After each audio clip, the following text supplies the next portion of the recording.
नमः सिद्धेभ्यः मुक्ता मुक्तेकरूपोय कर्माभिसंविधानम् अक्षय परमात्मना ज्ञानमूर्ति तमामिनम् नमो हरिहन्ताणं नमो सिद्धाणं नमः नमो वच्छायाणं नमो लोये सोवसाव। अनंत अनंत सिद्ध परमेश्वर भगवान की, देवादिदेव गजार्षि आदिनाथ भगवान की, देवादिदेव गजार्षि शेषनाथ भगवान की, वर्तमान जिन शासन नायक महावीर भगवान की, परम पूज्य आचार्य गुरु कुंदकुंज स्वामी महाराज की, परम पूज्य गुरु आदिसागर महावीर विमल सागर सन्मति सागर जी महाराज की, परम पूज्य आचार्य गुरु सुंदर सागर जी महाराज की, परम पूज्य आचार्य गुरु विशुद्ध सागर जी महाराज की।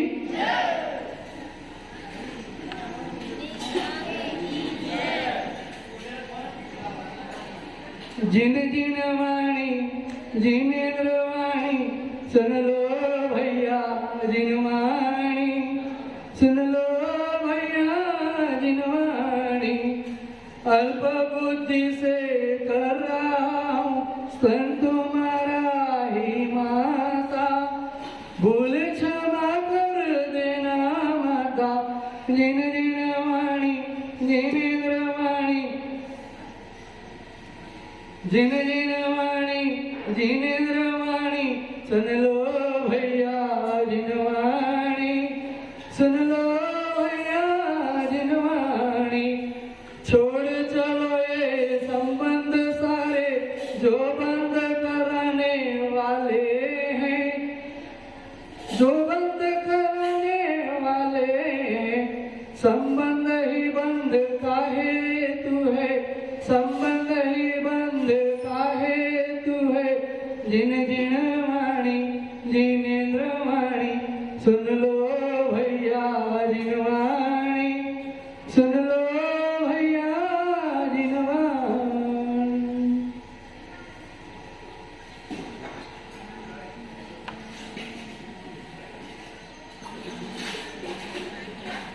ये आखिरी के लोग कितने महान हैं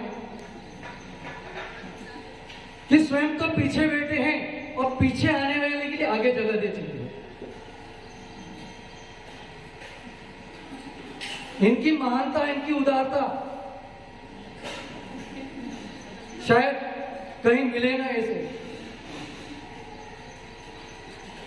भैया धर्म के क्षेत्र में हमेशा आगे रहो। एक समय था हम भी कॉलेज स्कूल में सबसे पीछे बैठते थे। क्यों?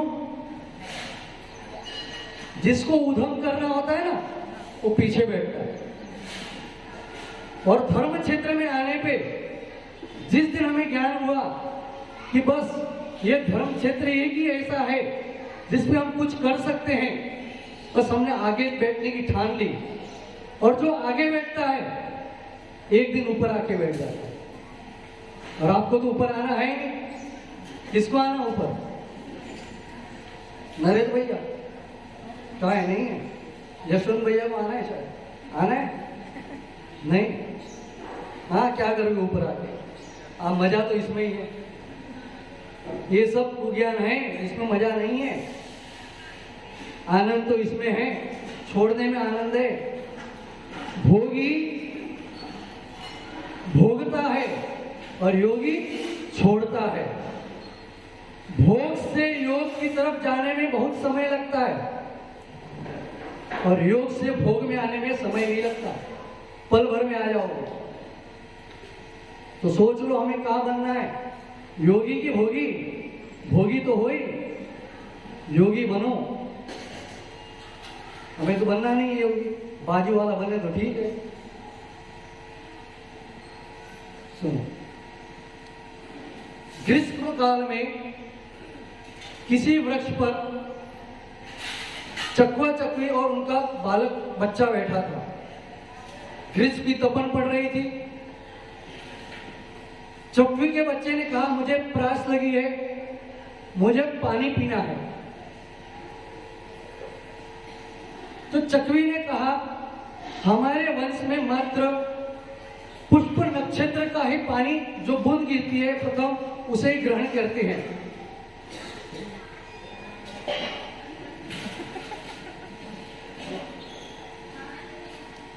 तो बालक ने कहा, बच्चे ने कहा, जो चकवी का बच्चा था, कि नहीं मुझे तो अभी प्यास लगी है, मुझे मानसरोवर का पानी पीना है और मैं वहां जाऊंगा पानी पी के आऊंगा। बालक की जिद के आगे सब परेशान। तो चकवी ने कहा जा, लेकिन हमारे वंश में मात्र पुष्प नक्षत्र का ही पानी पीते, उसके अलावा कुछ भी नहीं पीते। चकवी का बच्चा निकल गया, उड़ते उड़ते एक वृक्ष पे शाम हो गई, वहां बैठ गया, रात गुजर गई। उस वृक्ष के नीचे एक वृद्ध और उसका बालक, छोटा मीन्स कमाने लायक बालक था, वहां बैठे हुए थे। तो वृद्ध अपंग था, मीन्स उठ नहीं सकता था, तो चारपाई पे सोया हुआ था। तो बालक ने कहा मैं अभी कुछ भोजन की व्यवस्था करके आता हूं, कुछ कमा के लाता हूं, फिर अपन मिलके भोजन करेंगे। बालक निकलता है, कौन सा, मनुष्यनी का बालक, चकवी वाला नहीं। बालक निकलता है कमाने में, रास्ते में जा रहा है, तो रास्ते में एक पोटली मिलती है उसे, स्वर्णों से भरी पोटली मिलती है। जब उसे पता चलता है ये पोटली किसी की गिरी हुई है और काश आपको कई रुपयों से भरा पर्स मिल जाए तो आप क्या करोगे? रुपयों से भरा हुआ पर्स मिल जाए आपको तो क्या करोगे? नहीं समझ आया? अच्छा, इतने कब से ईमानदार हो गए? तो सुनो, उसने क्या किया, उसने सोचा ये जिसकी असरफियां हैं उसने कितनी मेहनत से कमाई होंगी, सो मैं इस असरफियों को नहीं लूंगा। और उसने शाम तक उस घुड़सवार का इंतजार किया कि कोई आएगा या कोई व्यक्ति गया हो आएगा उसे ले जाएगा। तो वहां पे दोपहर के समय वो घुड़सवार का वापस ढूंढते ढूंढते उस स्थल पे आया। तो उसने पूछा भैया क्या हुआ?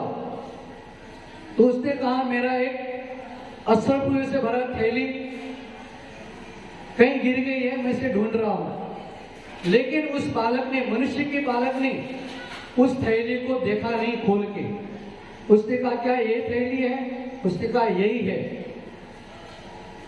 तो जो घुड़सवार था वो उसने कुछ असरफियां निकाल के उसे दे दी। तो बोला मुझे नहीं चाहिए, मुझे तो मेहनत की ही कमाई चाहिए, ये कमाई मुझे नहीं चाहिए, कितने दिन चलेगी मेरे पास? तो उसने उस कमाई को लिया नहीं, उस असरफियों को लिया नहीं और बिना कुछ कमाए वापिस अपने पिता के पास आ गया। पिता ने क्या कहा, बेटा क्या कमा के लाए? तो उन्होंने, उस बालक ने सारी कहानी कह दी।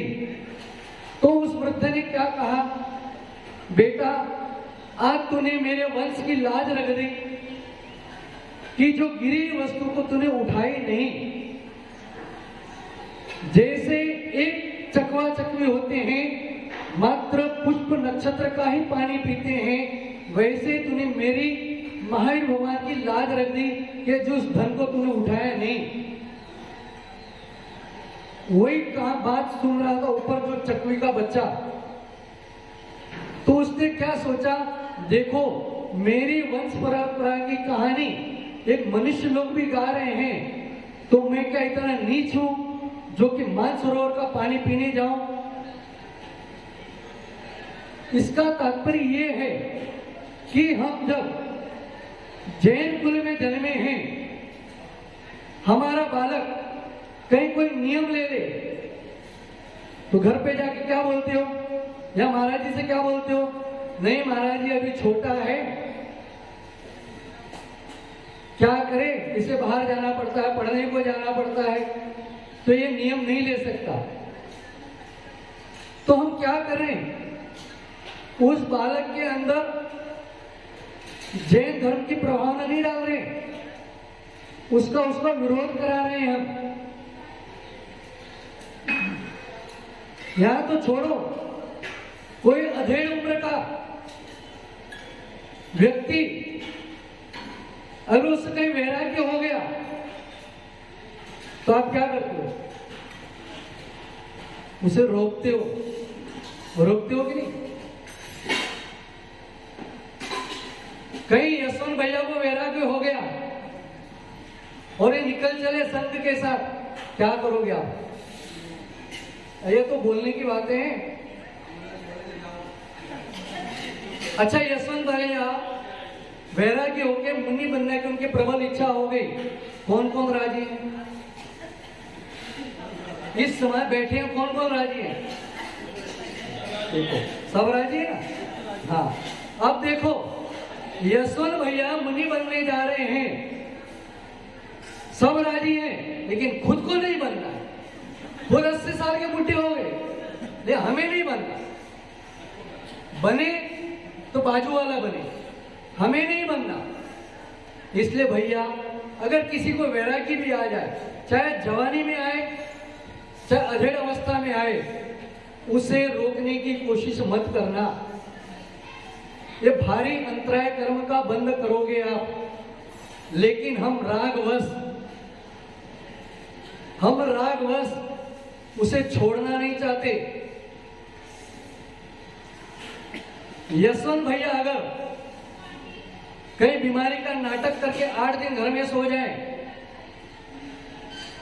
तो 9वें दिन उनकी सासू की बिटिया क्या बोलेगी पता है? वो खाटला में पड़े दो ने कमाई हो, नहीं सोने देंगी आपको। तो ऐसी स्वार्थी दुनिया से साथ रह के क्या फायदा है कुछ?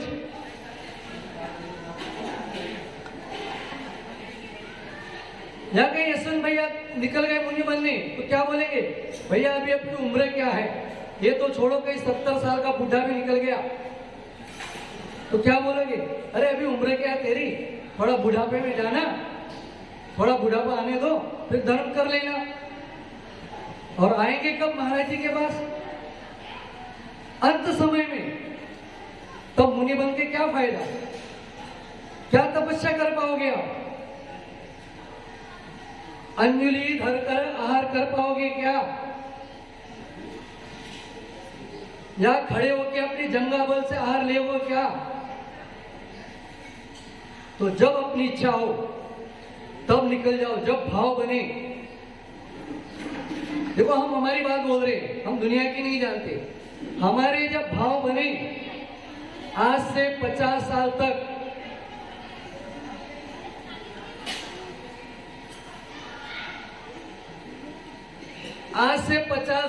हम मात्र नास्तिक ही थे, हमें कुछ नहीं पता था। पता नहीं कौन सा ऐसा पुण्य कर्म का उदय जो हमें इस मार्ग पर ले आया। उधम करने में नंबर 1, दादागिरी में नंबर 1।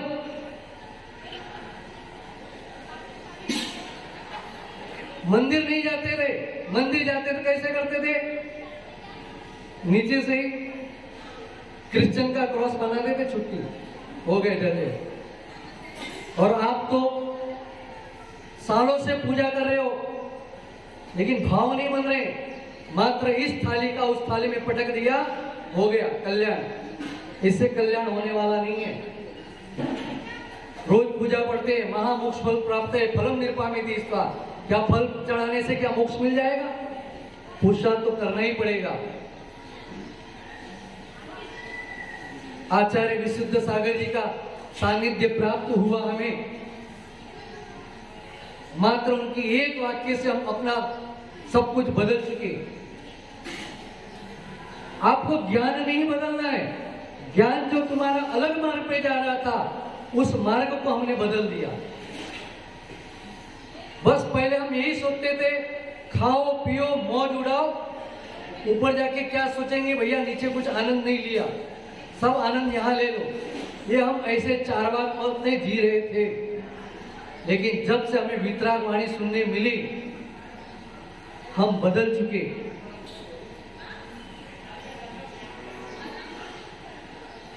यानी बदलना होगा। इस मनुष्य पर्याय को प्राप्त करके हमने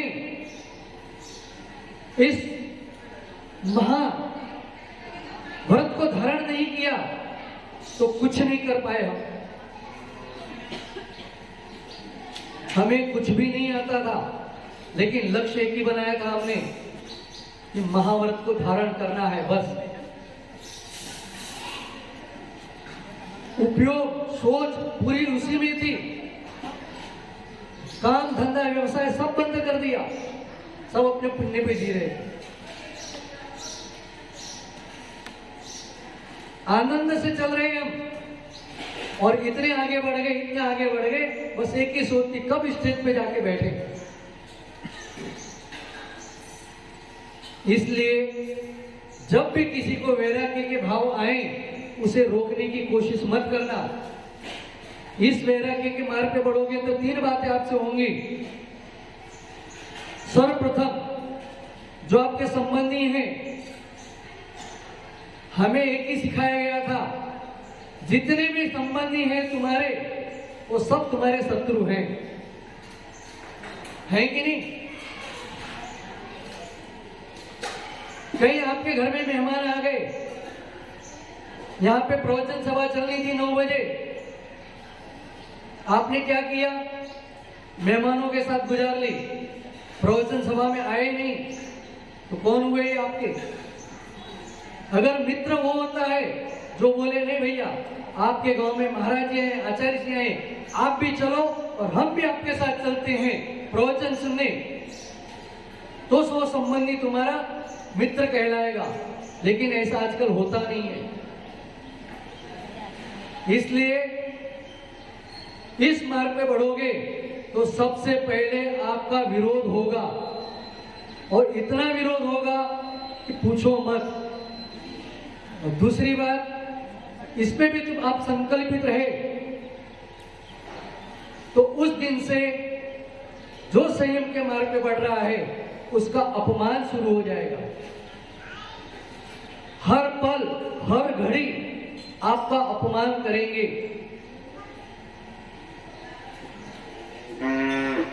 आपको पता है, मुझे संबंधियों ने पागल तक घोषित कर दिया था।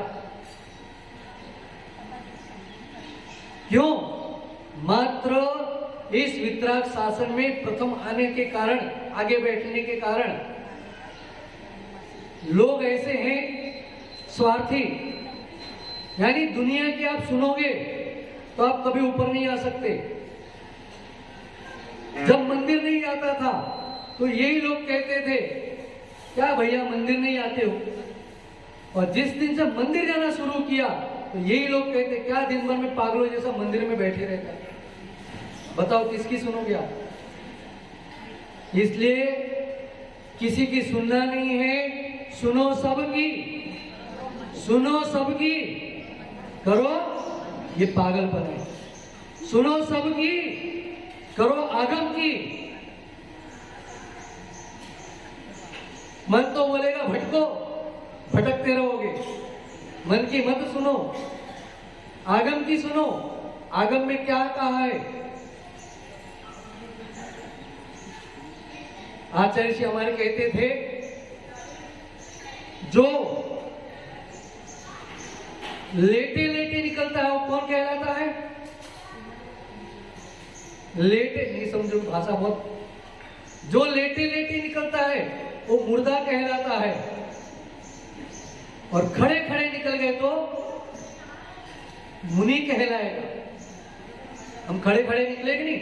आचार्य से निकले कि नहीं खड़े खड़े? देखो पंक्तियों में खड़े हैं दो, ये भी तो खड़े खड़े निकले ना, आज नहीं तो कल बनेंगे।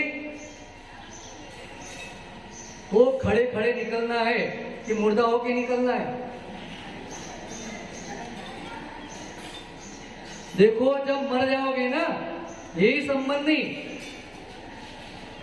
हूँ कहीं पर बांधे ने काट लो हूँ कहीं है, उससे रस्सियों से ऐसे कस के बांध देंगे कि कहीं उठ के ना आ जाए। तो किसके पीछे लगे हो आप? बढ़ो, इस मोक्ष मार्ग पे आगे बढ़ो।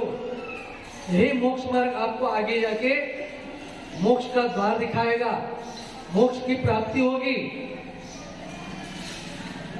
यानी हम महावीर के वंश में जन्मे हैं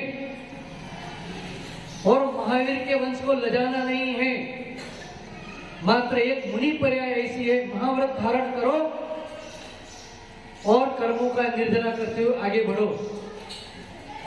बढ़ना तो पड़ेगा, आज नहीं तो अगले भव में बिना मुनि बने तुम्हारा कर्मों की निद्रा होने वाले नहीं है। तो यशवंत भैया तैयार हो, मन बना लेना। यानी इस मार्ग पे चलने वाले को अंतराय कभी कभी मत करना। सुन लो, बहुत बड़ी अंतराय आपको लग रही है, मैं उसे रोक रहा हूं। ये बहुत बड़ी अंतराय कर रहे हो आप, अभी पता नहीं चलेगा, जब उदय में आएगी ना तब सिर पे हाथ रख के रहोगे, पता नहीं चलेगा उस समय भी आपको। बस भाव अपने करना, कुछ नहीं इस मार्ग पे। संसार बसाने के लिए मात्र जोड़ना ही जोड़ना पड़ता है और मोक्ष मार्ग में बढ़ने के लिए मात्र छोड़ना ही छोड़ना पड़ता है। समय अधिक हो चुका है, आचार्य से आ चुके। ओम नमः सिद्धेश्वर।